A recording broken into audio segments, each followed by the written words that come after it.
rinten lan telu mung limang wektu kanggo brasta mungkar lan nafsu.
Gusti Allah sesembahanku ingkang tetulung marang aku ora ana daya linangkung kajaba saking Allah kang maha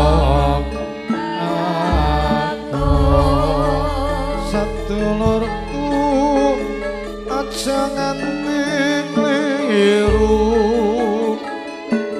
mung Gusti Allah sesembahanku rinten lan telu mung limang wektu kanggo mrasta mungkar lan nafsu.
Keberwakan atur kasing munduh. Bismillahirrahmanirrahim. Assalamualaikum warahmatullahi wabarakatuh. Dininuin kalau nuwun dan ingin sindukrani kang merbeng dumati kang membawa somasi. Jika terus sang jani para sepuh bini sepuh yang satu hugana bekten lumeber waratin sagung pelengkah morotamu kakung silahan putih kantu demanten kebarang aturkan wijing siang wijing rawuh wijing lenggah kanti maradu maradikan imgalih wata wijing paharigan Kinara pamung gati Bapak Saiful Mujiran Ibu Silestari Kamapan wonten ing Latan Pengkol Desa Keranggan Kudang Rejo Karanganyar kebareng keluarga Gung pamung gati Mboyong Basuki kemudian mojo temanten Sarimbit Bagus Rian Widianto Asaputro ingkang sampun kidhaup Ro Ayu Tiwi Nuria Mardani putrine Bapak Sutarno Ibu Lestari saking Latan Dukuhan Kaliondo Malanggaten Kebak Keramat Karanganyar. Ijab kabul wini juran mojo teman sarembit kelampahan mangi kajuanan hantu berkain Gusti kang merbeng dumati lan ugi mawiji bagian mojo teman sarembit pikantuk wah iyu jodoh kang sejati ya sejati ning jodoh keluarga kang sakinah mawaddah warahmah fitini fitunya amin. Mangayu satawis ngergangan swasana gembalaning jajak kang adiluhung pagelaran campur sari Algansa Music saking Ladan Karang Malang Masaran Sregen pimpinan Dr. Andes Yohanes Bandot nganti trivokalis tunggal saking Ladan Sukoharjo Makmur Desa Hita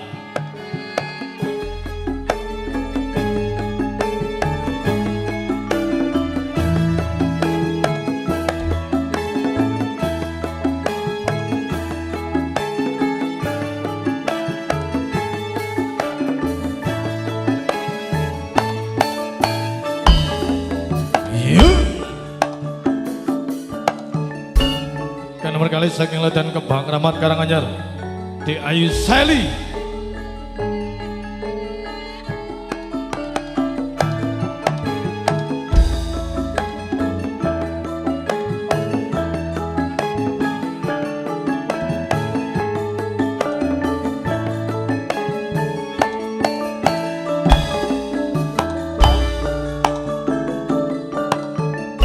ikan nomor 3 saking Ladan Mojo Songo di Ayu Dian Maya.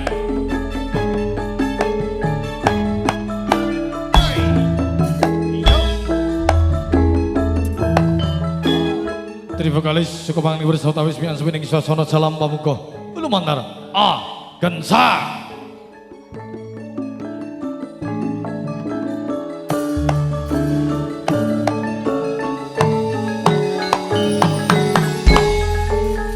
Contoh lecet.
Dene mekaten atur pangli bersama